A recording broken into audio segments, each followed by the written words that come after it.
Alright, y'all. I want to talk to y'all about something. First of all, hope y'all having a blessed day, doing what y'all gotta do for yourselves and those around you. It's ironic that I'm wearing an NFL jersey. I swear to God, I didn't even think about this when I put this on. It's crazy. But the NFL, Jay-Z, Kendrick Lamar, Lil Wayne. There's a lot of people that's upset right now in the culture as I'm scrolling down my timeline and I'm seeing the little interviews and the short clips and the podcasts and the captions and the comments, and there's a lot of people that's really truly upset that the Super Bowl is in New Orleans for 2025. It's in New Orleans, and Jay-Z, who's in charge of the NFL halftime show, curating it, picking the artists to perform, etc., etc. He's in charge of that. That's his department at the NFL. A lot of people is upset because, like, New Orleans, Lil Wayne, how we not going to, put two and two together, and, that's where he's from. Lil Wayne is a... Give me 1 second.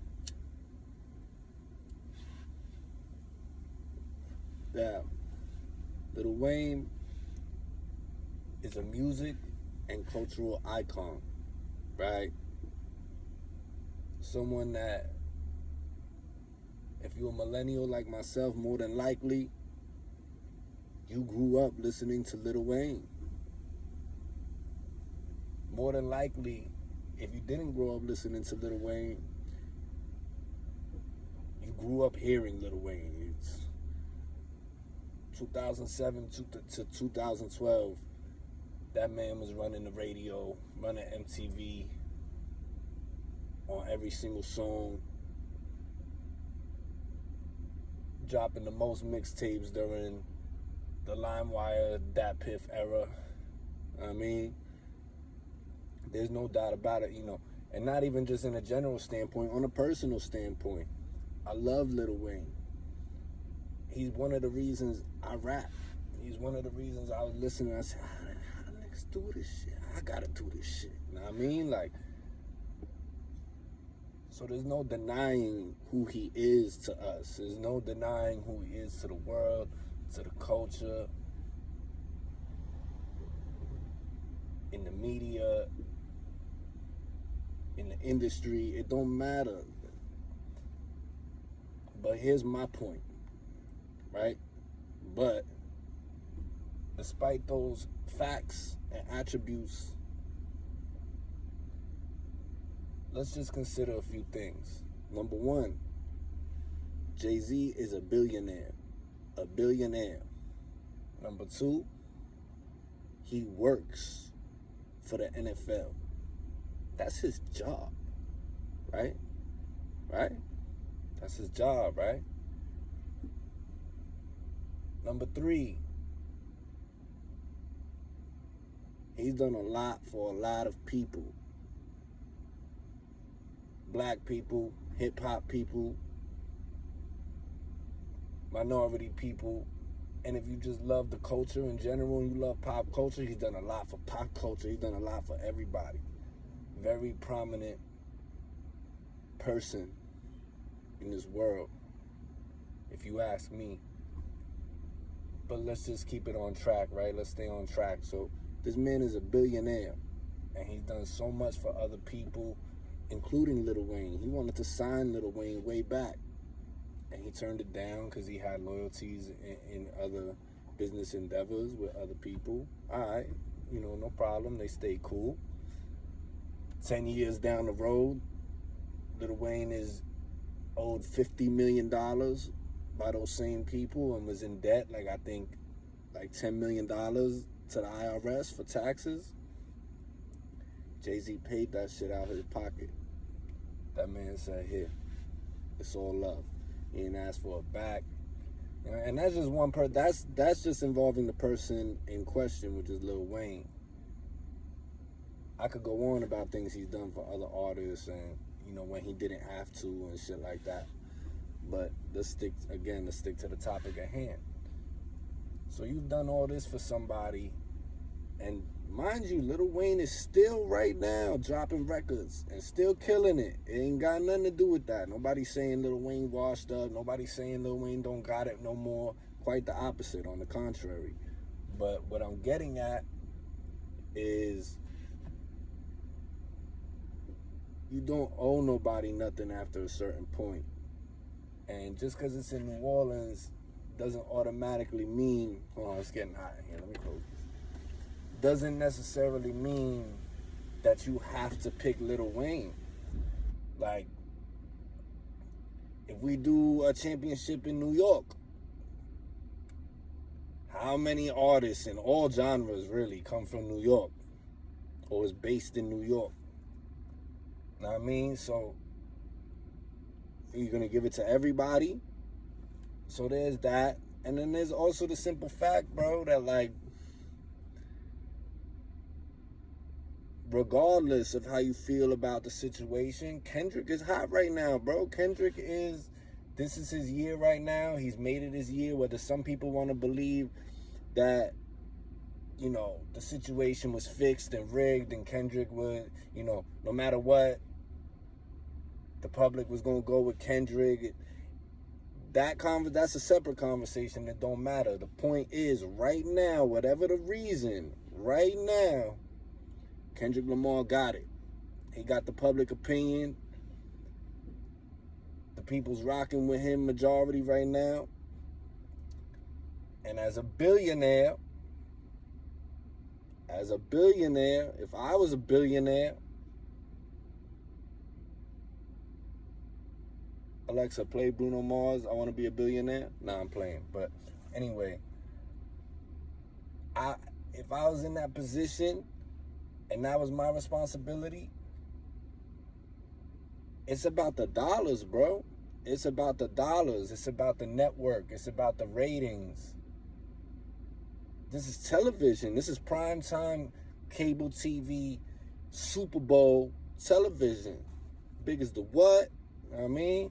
Big as the Super Bowl. But ironically, it's going with the biggest artist right now. At some point, you know, Lil Wayne's main run in 2007 to 13 or whatever, it could have happened then. And it still could happen next time. Would it be super ideal and like fantastical to have him in the city of New Orleans? Of course it would. Like it makes sense. But to people who make millions and billions and hundreds of millions and billions of dollars, the money makes sense. And not for nothing, it's about the youth, right? The youth loves Kendrick. They don't care about the politics or people's opinions in the barbershop who love hip-hop sitting around talking about, oh, Kendrick won because of this, or Drake lost only because of this, or da-da-da, this, that, and the third. Like, none of that even matters. What matters is the Super Bowl is coming up. There's a black man that's from the hip-hop culture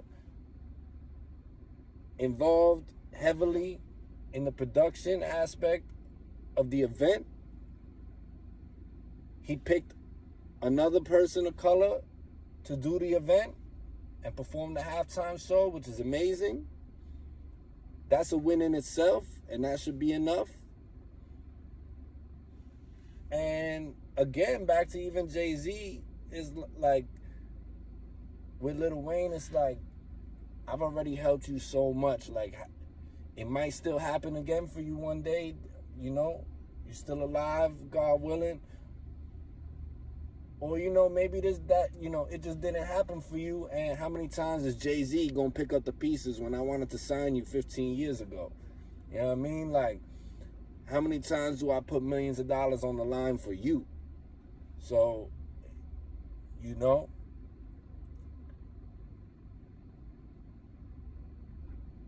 you can't feel entitled to nothing. You can't feel entitled.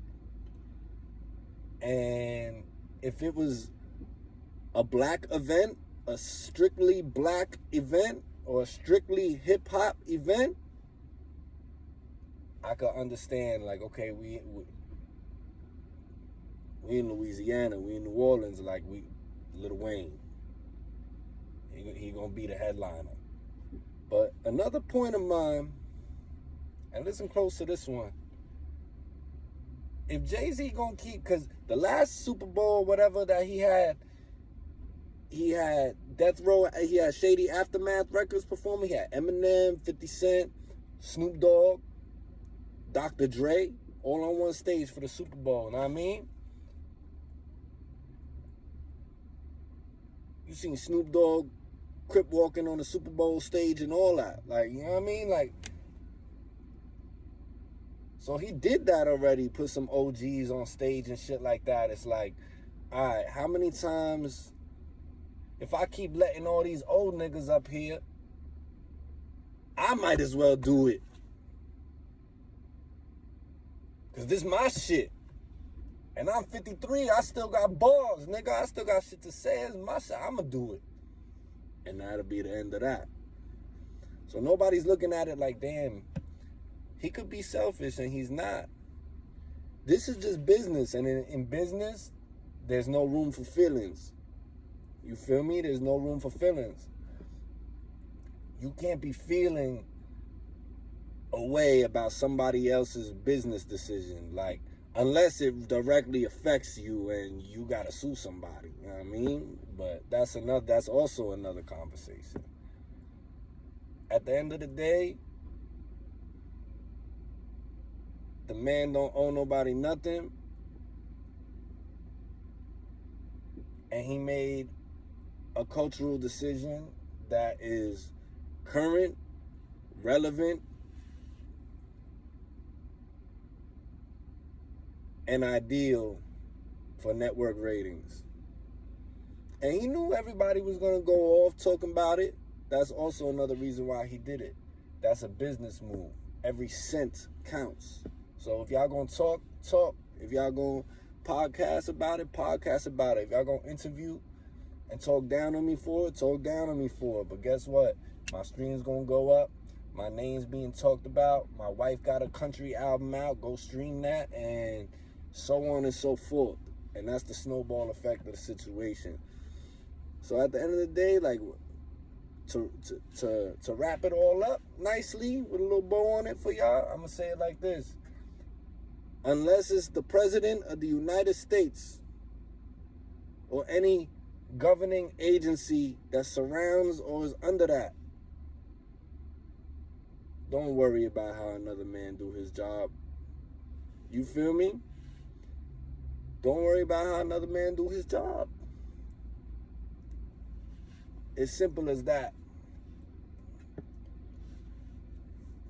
Cohiba Rico 2024 and forever, you heard? Tap in all platforms, new music on the way. Boom!